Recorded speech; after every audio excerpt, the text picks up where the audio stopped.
علامہ اور مولاناؤں کو کیا ہو گیا ہے، وہ کیوں نہیں بولتے؟ ایک عظیم مسلمان مارا گیا، کیوں؟ کیونکہ ایسا لگتا ہے کہ یہ بولتے ہوئے ان کی دکانداری کو خطرہ ہے۔ اب ہم کانسٹیٹیوشن میں بھی لکھتے ہیں اسلامی ریپبلک آف پاکستان۔ سر پھر اسلامی کیا ہے یہاں پہ؟ یہ فتوے کہ یہ کافر ہے، یہ رافضی ہے، یہ اسلام رہ گیا ہے؟ یا یہ لمبی لمبی تقاریر مولاناؤں کی، علاماؤں کی؟ اور آج مجھے سمجھ نہیں آتا کہ علامہ اور مولاناؤں کو کیا ہو گیا ہے، وہ کہاں گم ہو گئے ہیں؟ وہ کیوں نہیں بولتے کہ یہ ظلم ہوا، ایک عظیم مسلمان مارا گیا؟ کیوں؟ کیونکہ ایسا لگتا ہے کہ یہ بولتے ہوئے ان کی دکانداری کو خطرہ ہے، کیونکہ وہ نظریات و عقائد دوسرے رکھتا تھا۔ سر وہی شخص مسلمان نکلا، ایک ہی، جس کو آپ رافضی اور کافر کہتے تھے۔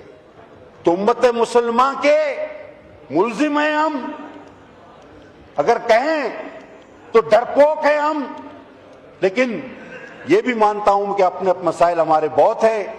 50 سے زیادہ جگہوں پر ہمیں ان نمک حراموں نے انگیج کیا، جن کو ہم نے پالا، جن کو ہم نے پناہ دی، اور جب جس نے کسی کو پناہ دی ہے، غزہ کا حال آپ دیکھ لیں، وہی غدار اور نمک حرام نکلا، اور جب کسی کو پناہ دی تو اس نے یہی حال کیا ہے جو آج یہ نمک ہمارے ساتھ کر رہے ہیں، اور اس کی مثالیں بہت طویل ہیں۔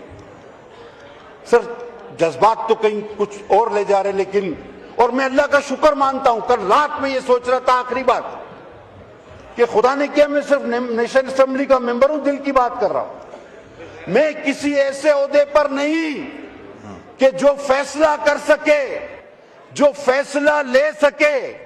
اللہ کا شکر ہے میں کسی ایسے عہدے پر نہیں، کیونکہ ورنہ تو حساب انتہائی خراب ہونا تھا، کیونکہ ہم کم از کم یہ تو کہہ سکتے ہیں کہ فیصلہ آپ لیں، ہم آپ کے ساتھ کھڑے ہیں، ہم فیصلہ لینے کی پوزیشن میں نہیں۔